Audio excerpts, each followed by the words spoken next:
For many years, this image haunted Mindanao. Christians and Muslims in constant conflict with one another. And just like any other war, there are no victors, only losers. As lives and possessions vanish in battle.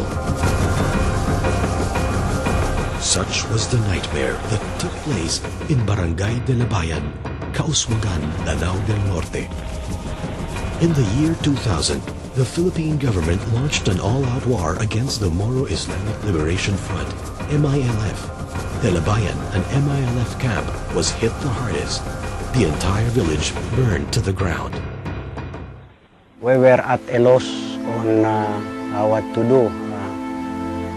Practically, our relatives have us compared to different areas. Nagalit pa ako sa mga sundalong Kristiyano kasi sinunog nila yung bahay namin, pati yung sasakyan namin. The Muslim residents of De Labayan blamed the Christians for their fate. But much to their surprise, in their time of need, it was a Christian military officer, Colonel Johnny Macanas, who came to the rescue. In my Christian life, there was a time when I prayed that all Muslims would go to hell. Galit lang ako dahil tinuruan ako ng mga ninuno ko na magalit sa mga Muslim. Ang sabi ng mga ninuno ko, na huwag kang magtiwala sa Muslim dahil masasama sila. On March 26, 1998, I heard Pastor Florentino de Jesus challenging the Christians to reach out in love to our brother Muslims. The late Reverend Florentino de Jesus was among the first Filipino pastors who ministered to the Muslims way back in the 1950s. His burden was to see peace and unity reign between the Muslims and the Christians in Mindanao. For more than 40 years, his vision seemed to have fallen on deaf ears, but his labor in God was not in vain. A few months before he died, Colonel Johnny Macanas caught his vision. He was the one who coined the word Islam. I sincerely love all Muslims. Sabi niya, who are we to hate and curse the Muslim people whom God had blessed and loved so much? The Bible illustrates that Muslims and Christians come from the same Father. The Bible also states that God blessed both Isaac. And you will call him Isaac. I will establish my covenant with him as an everlasting covenant. And Ishmael. As for Ishmael, I have heard you. I will surely bless him, and I will make him fruitful, and will greatly increase his numbers. He will be the father of 12 rulers, and I will make him a great nation. I repented before him, and I said, Lord, if you want to use my life to bless the Muslims, so be it. God heard the officer's prayers and honored his desire. On April 21, 2001, Colonel Macanas, in cooperation with Christian churches and the military, launched Project Islam. I sincerely love all Muslims. Its first recipients were the Muslim residents of De Labayan. Over the mountains and the sea, your river runs with love for me, and I will open up my heart and let tequila set me free. I'm happy to be in the truth, and I will greatly lift my hands, for I will always sing of when you love me down. I could sing of your love forever. I could sing. Christians came to reach out in love. Sabi ni Pastor Eduardo, parang hiyang-hiya siya dahil napakaliit yung bibigay na tulong. Sabi niya, Bapa, pasensya na po kayo dahil 2 kilong bigas lang ang maibigay namin sa inyo. Sagot naman ng matanda, Pastor, hindi namin tinitignan yung kadami ng ibinibigay nyo. Ang nakikita namin ngayon, yung kalaki ng puso nyo na nagbigay nitong bigas na ito. Christians came to rebuild what was destroyed. One by one, houses were built for the homeless Muslims. Today, Project Islam has built over 200 houses, that serve as homes to more than 400 Muslim families. After 25 years, water finally flowed in Delabayan through a joint project with the local government, the United Nations Development Program, and Project Islam. These acts of kindness won the hearts of the people in Delabayan. But only one thing won their complete trust. This was the first in the history in Mindanao that pastors built a mosque for the Muslims. We found out that the Delabayan Muslims have that deep suspicion that the help being extended to them by the pastors is just a way to convert them to Christianity. When that mosque was completed, all suspicion was gone. So we make it clear to them. This is why we build this, because we want you people in the community to worship God who created heavens and earth. And this God, this very God, is the one who loves you. He's the one who's sending us to you. We are not preaching to them the gospel. We are showing to them. We share our lives to them. So para makita nila kung ano ang pag-ibig ng Panginoon. So pag Friday, nagkakaroon kami ng congregational prayer. Then, humihingi kami ng tulong sa Diyos. Sa hindi namin alam na dahilan na pagka umaga, Sabado na yan, may darating na mga pastors, may darating na mga Christian at dala yung mga pangangailangan namin. As a result, the people of Delabayan wholeheartedly believed that the God of the Christians heard and answered their prayers. And because of this, All of us here naging born-again Muslims. You see, in Matthew 28, Jesus said, "Go and make disciples." He did not say, "Go and make converts." Our goal is to help them become disciples of Isa al-Masih, who is Jesus is judged in their own terms. Born-again Christians have helped them become born-again Muslims, meaning having a relationship with God and obedient to their God. as the people of Delabayan received love, they too gave love in return. In 2002, a flash flood devastated Camiguin Island. Responding to the Christians who helped them in the past, the Muslims from Delabayan gave away new and old malongs to those in need. During the 2003 war, residents from Delabayan found a soldier who went missing. They nursed him and brought him back to his unit. In the past, this soldier would have been killed. But the greatest act of their love and trust was expressed when the people of Delabayan asked Project Islam to educate their children, giving them freedom to influence the value and faith of their future leaders. Project Islam has granted scholarships to 19 young men and women of Delabayan. 8 of them have graduated from 2-year courses. Nagpapasalamat po ako sa Project Islam dahil sa binigyan ako ng pagkakataon na makapag-aral sa kolehiyo.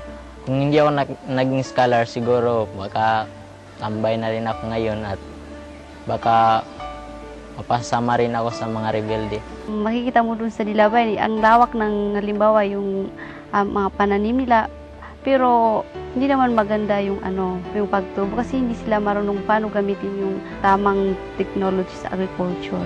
Pag nakatapos ako ng pag-aral dito is kung anong natutunan ko is willing ako na i-serve sa kanila dahil ambition ko naman talaga yun na tulungan din sila. Napaka-importante at napakahalaga nito sa aking buhay dahil pag nakapagtapos ako, magiging maganda ang buhay ko at matutulungan ko ang aking mga pamilya at mga relatives ko doon sa aming barangay. So when they go back to their own homes, we expect these students to become leaders, not only in terms of agricultural production, but even in leading the community. As Christians and Muslims work together, Delabayan has been transformed from a village of bloodshed to a village of peace. Some MILF rebels have surrendered to the Philippine government in the hope to lead changed lives. Other Muslim communities are crying out for Project Islam to touch their lives. Imagine what God can do when more Christians would make that decision today to bless the Muslims. Lord, make us instruments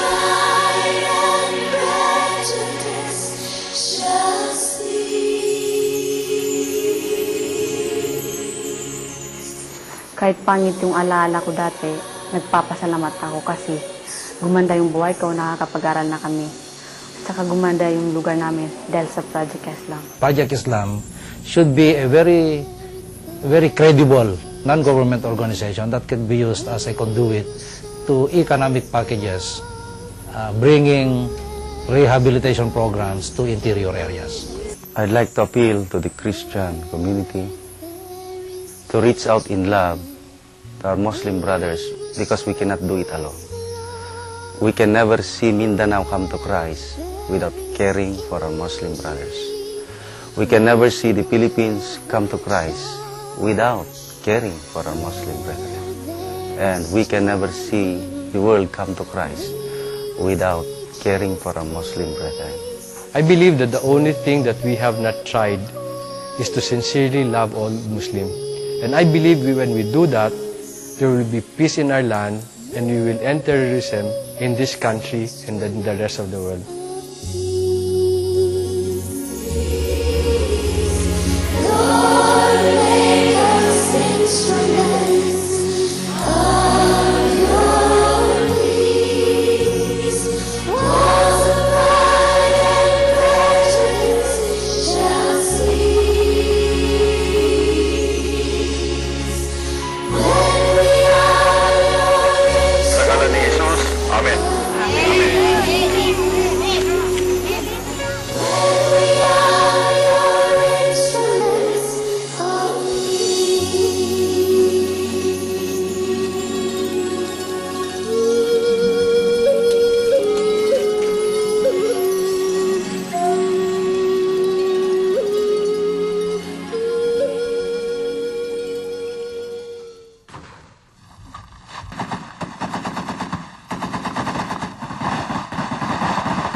Ang karahasan ng mga sagupaan sa pagitan ng mga kapatid nating Kristiyano at Muslim.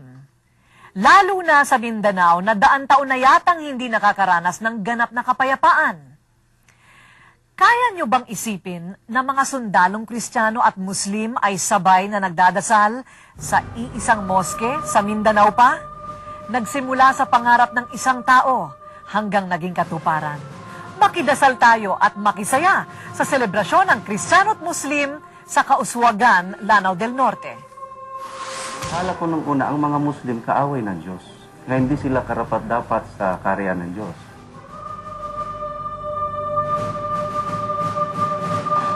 Ito ang mukha ng Delabayan, Kauswagan, Lanao del Norte noon. Ngayon, ito ang bagong Delabayan. Ang dating komunidad ng karahasan, ngayon komunidad ng kapayapaan. Isang pangarap na sinimulan ni Pastor Florentino de Jesus sa pamamagitan ng sundalong si Colonel Johnny Macanas ng Philippine Army. Paano po kayo nakumbinsi na magsimula ng isang rehabilitation project sa Kauswagan na kilala po ninyong parang ang mga Muslim yata ay galit sa mga Kristiyanong sundalo?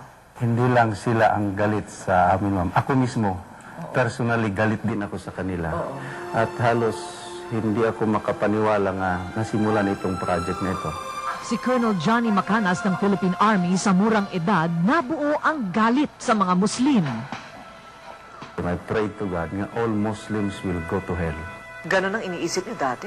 Yes, dahil napakasama yung imahe ng Muslim na itinuro sa akin na aking mga ninuno. At dala-dala ko yan from Luzon nung masahin ako sa Mindanao. Si Sultan Camlon Moner, ang lider sa Delabayan. Katulad ni Colonel Macanas, malaki din ang galit sa mga sundalo, sa mga Kristiyano. Ano po ang inyong pananaw sa mga Kristiyanong sundalo? Takot. Hindi kami mapalagay na may sundalo sa tabi. Bunga na rin nung matagal na panahon na nagkakaroon ng kabuluhan. 3 dekada namuo ang galit sa dalawang panig sa isa't isa. Hanggang sa magbunga ang proyektong Islam o I Sincerely Love All Muslims. Proyektong inumpisahan ni Pastor Florentino de Jesus at ipinagpapatuloy ngayon ni Colonel Macanas. Walang takot na nakihalubilo ang isang sundalo sa dating mga itinuturing na kaaway. Tumulong na muling ibangon ang buhay at hanap buhay ng mga Muslim. So ito po'y simula na ng lalong pagbuka ng inyong pintuan. Nung una ay nagsususpecha pa yung mga tao. Hindi rin naging madali para sa kanila na tanggapin kaagad. Siguro inabot ng mga 1 taon, 2 taon bago naniwala yung mga tao na talagang tutuhanan yung pakikipagkapatiran ng mga kapatid namin na Christian. At kitang-kita ko kung gaano kahirap yung mga Muslims. So I asked God, Lord, if you really want to bless the Muslims, why are you allowing this to happen? And ang sagot ng Panginoon sa akin is, I allowed this to happen so that mabigyan ng pagkakataon ang Christian groups to show their love to the Muslims. Kapit kamay na nagtayo ng tahanan ang mga sundalo at mga Muslim. 400 pamilya ang nabiyayaan. Umulan ng tulong mula sa mga Christian groups. Nagkaroon ng patubig. Itinayo ang mga paaralan. At higit sa lahat, sabay nilang itinayo ang moske na mas nagpatibay sa kanilang kapatiran. Sa kauna-unahang pagkakataon, nasaksihan ang sabay na pagdarasal ng mga Christian at Muslim. Hindi ko maipaliwanag yung kasiyahan na yung sinimulan namin noong 2000 after the all-out war, makakaabot ng ganito, nagbunga ng sustained peace and development sa area. Ano ba ang sikreto doon, Sultan? Doon sa sustained peace and development? Dapat lang na lahat ng magiging involved ay magkaroon ng matibay na paniniwala sa Diyos. Kasabay nga nito ay isang malaking selebrasyon na tinawag nilang Kanduri. We are also celebrating the traditional Kanduri of the Muslims. Ang maganda nga lang nito ay dati-rati mga Muslim lang ang nagtitipon-tipon.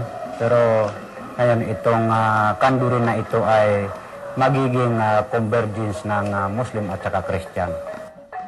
Muslim affair lang talaga yan. And we are very happy at na-invite kami, mga Christian groups dito sa Northern Mindanao, na makipagsama sa malaking selebrasyon na yan.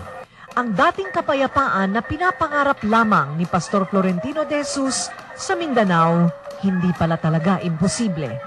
Ang nakikita ko, ma'am, yung dahil sa nag-reconcile itong dalawang grupo, naniniwala sila nga iisang Diyos lang pala yung sinisimba nila.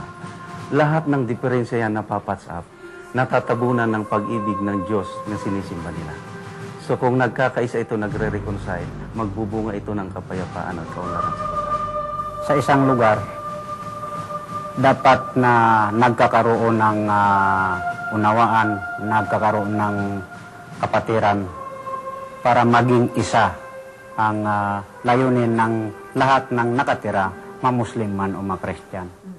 Maganda po yatang tignan na imbis bakbakan ang nakikita ng Kristiyano at saka Muslim sa telebisyon, makita namang nagkakamayan at saka magkaakbay po yung yung sundalo at saka yung sultan ng mga Muslim nating kapatid. Pwede ba namin makita yun sa TV? Ayan, ang gandang tignan, ano? O palakpakan naman.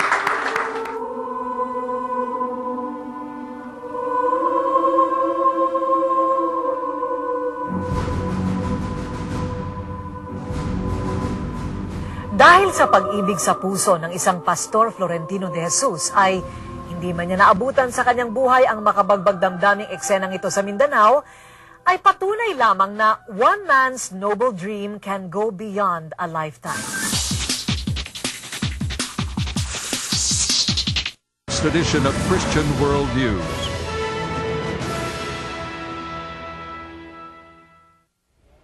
And welcome back to Christian World News. Muslim rebel groups like the one that kidnapped Gracia and Martin Burnham have been fighting the Philippine government for decades.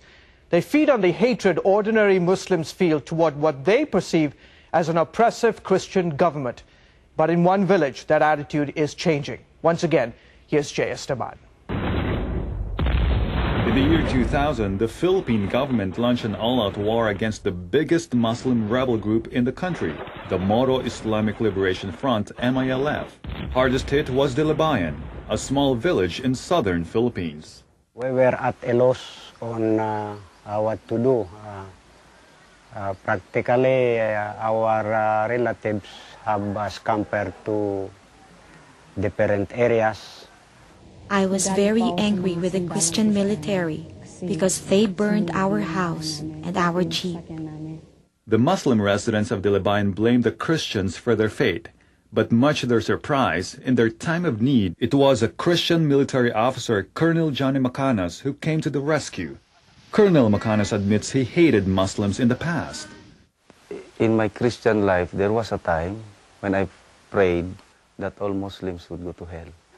But God would later change his heart after hearing the preaching of a missionary to the Muslims, the late Pastor Florentino de Jesus.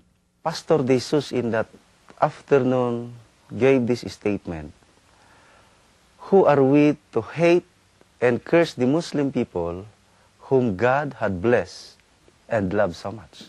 I cried before God. I repented for my biases against the Muslims and said, "Lord, if you want to use my life to bless the Muslims, so be it. Use me." God heard his prayers. In April 2001, Colonel Macanas, along with the help of Christian churches and the military, launched Project Islam, I Sincerely Love All Muslims. Its first recipients were the residents of Dilibayan. Food, clothing, water, and other basic needs were provided for them. Houses were also built. Since then, the Muslims of Dilibayan have become more trusting of the Christians and more open to the gospel. Amen. Because Christians reached out and demonstrated the love of Jesus, life in Dilibayan has become more peaceful. As a result, some rebels surrendered to the Philippine government.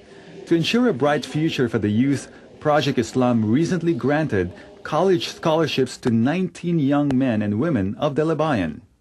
If I were not a scholar, I might have joined the rebels too. Even if my memory of war is ugly, I am thankful because my life is better. Now I can go to college, and our place is beautiful because of Project Islam. Today, Project Islam has built 210 houses that serve as homes to more than 400 Muslim families here in Dilibayan. What used to be a place of bloodshed has now become a refuge where peace and unity reign. A reality that can be achieved not only here in the Philippines, but hopefully around the world. Jay Esteban, Christian World News, Philippines. Thanks again, Jay. That's our report for this week. Thank you so much for joining us. And until then, goodbye and God bless you.